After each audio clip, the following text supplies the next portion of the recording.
Good evening. So I did a video previously talking about parenting, homeschooling.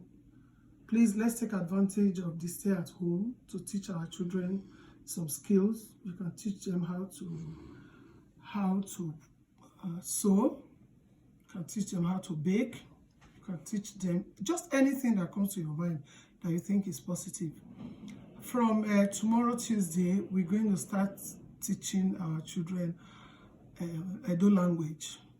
We're going to teach them Ędo language, how to read and write Ędo language. We're going to start with the Ędo Vowels. We're going to show to them that